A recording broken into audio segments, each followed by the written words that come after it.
enfim. Vamos agora ao vídeo que ele fala do Enéas, tá? O vídeo que ele fala do Enéas. E aí eu vou falar sobre Enéas aqui também. Vamos ao argumento dele. Renan Santos falou do Dr. Enéas. Doutor Enéas, péssimo parlamentar, inútil. Você me ofende falando que nosso projeto é parecido com o Prona. O Prona era uma bosta. Você que é o brabo, Renan Santos, realmente não tem como comparar. O Enéas, ele era doutor, terceiro sargento do exército, formado em medicina, física, matemática, mestre e presidente da Sociedade de Cardiologia do Rio de Janeiro, que surpreendeu todo o TSE após ter estudado sozinho o Código Eleitoral brasileiro e fundando e administrando com o dinheiro do próprio bolso o seu partido Prona. Vamos lá, né? Primeiro aqui, o argumento... Eu ia até usar isso aqui na parte do Chilique, tá? Do Jeffrey Chilique.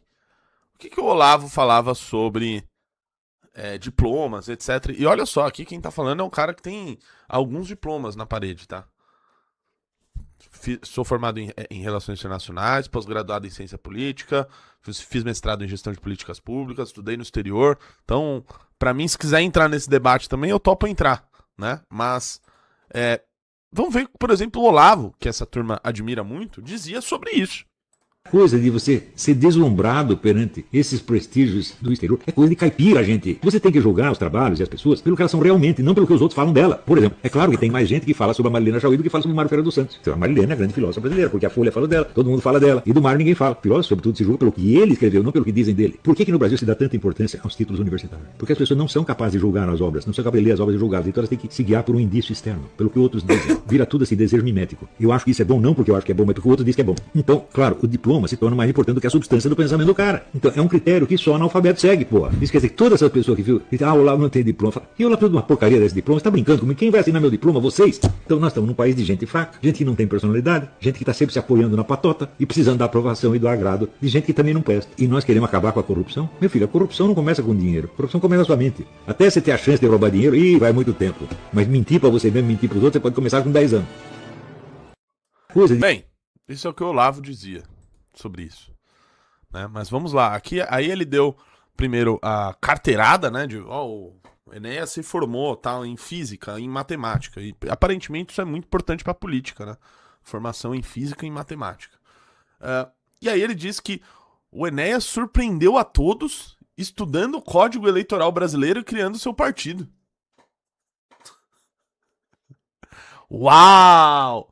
Ele estudou o Código Eleitoral. Uau! Meu Deus do céu! Que coisa impossível. Que coisa impossível. Estudar o Código Eleitoral. Meu Deus. Rapaz, aí exige assim... Aí exige muita sabedoria. Onde já se viu um cara conseguir estudar o Código Eleitoral? Uau! E mais, criar o seu próprio partido. Criar o seu próprio partido. Será que é exatamente o que a gente fez? O seu retardado mental? Será que é exatamente o que a gente fez? Com uma legislação muito mais impeditiva a criação de novos partidos? Diferente da época que era o Prona, o seu retardado? Realmente não tem como comparar com você, Renan Santos, que é um defensor e usuário público de drogas alucinógenas, inclusive já foi até acusado de estupro no passado. O Prona era um partido cheio de tranqueira. A missão desse tipo promo, eu falei, não, a missão não vai ter a doutora Alvanir e um monte... Bom, vamos lá, né? Primeiro aqui, o Renan, um confesso usuário de drogas alucinógenas, né? Fazendo uma rápida pesquisa no seu Twitter, do Alberto Tradi e tal, ele já compartilhou o Elon Musk, né?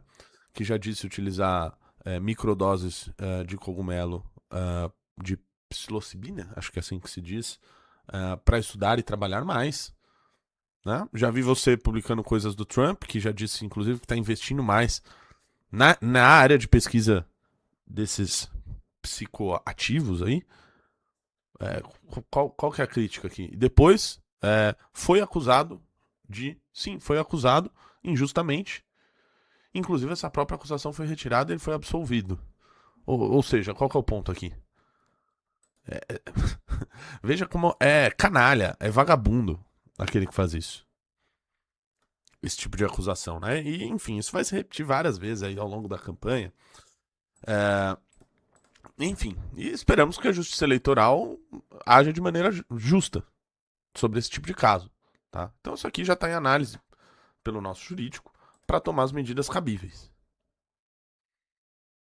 De idiotas. Era uma tranqueirada. O Prona contava com cientistas, médicos, economistas, generais, almirantes, brigadeiros, que o MBL chama de tranqueira, são pessoas especialistas em todas as áreas possíveis, como José Walter Bautista Vidal, que era PhD em Física Nuclear pela Universidade de Stanford, serviu como secretário de Ciência e Tecnologia e foi um dos idealizadores do Proálcool. O MBL chama de tranqueira pessoas como Adriano Benayon, que era um diplomata, doutor em Economia pela Universidade de Hamburg, na Alemanha, que era simplesmente o consultor do Senado em Economia e subchefe da Divisão de Cooperação Tecnológica do Itamaraty. Essa é a tranqueira que encabeçava o partido do Enéas.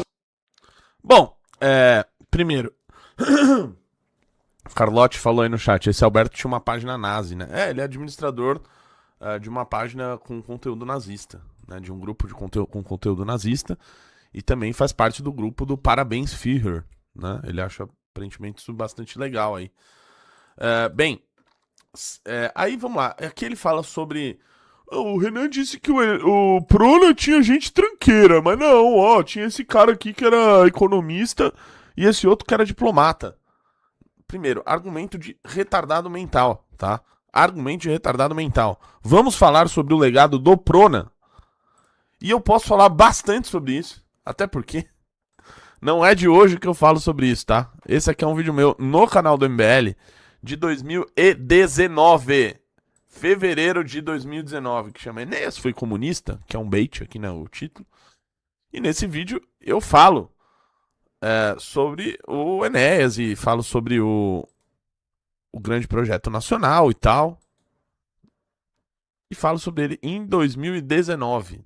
O vídeo aqui tem 88 mil visualizações. Depois vocês assistam lá. Então vamos falar sobre o legado do Prona. Tá? Primeiro que ele disse que o Prona, o Enéas pegou ali com o seu próprio dinheiro, né, de uma maneira super altruísta, né, ele fez o Prona. Então vamos a alguns pontos sobre o Prona. Primeira, empresa de Enéas recebeu dinheiro dos filiados do Prona. E aí ele disse, ó, o dinheiro não é do Prona, a venda é feita com nota fiscal, é a editora do Enéas Carneiro, tal, que não é minha. Blá, blá, blá, blá, blá, blá. O que essa gente fazia, tá? O que essa gente fazia neste período, tá, rapaziada? Fazia o seguinte, ó. Peraí. Aqui, ó. Vamos lá, aqui. Prona pode ter cobrado até 15 mil reais por vaga, tá? Isso aqui é uma matéria de 2012, mas tá falando de um caso passado aqui, ó. O MP investiga a denúncia que a cúpula do Prona cobrava até 15 mil reais de pessoas interessadas em se candidatar a uma vaga na Câmara. O valor é 3 vezes superior ao que supostamente foi exigido de candidatos a deputado estadual pela presidente do diretório estadual, vereadora Avanir. Vereadora Avanir, que foi eleita deputada estadual, uma das mais votadas da história. Ela teve 600 e tantos mil votos, rapaziada. Teve 600 e tantos mil votos. Um policial, militar, blá blá blá, teria sido aconselhado a pagar os 15 mil reais. O que essa gente fazia? Ela ia lá e cobrava dinheiro para as pessoas se candidatarem pelo Prona, tá bom? E aí esse dinheiro, que era pago, né, de maneira absolutamente ilícita, né, ia parar nos bolsos ali da senhora Avanir e do Enéas, tá? Essa matéria aqui é de 2002, quem fez ela, olha só, é o Silvio Navarro, né, que é um bolsonarista de carteirinha, inclusive agora é candidato aí também, bolsonarista e tudo mais. Ele fez a matéria em 2002. Prática de cobrar até 5 mil reais por candidaturas é comum no Prona.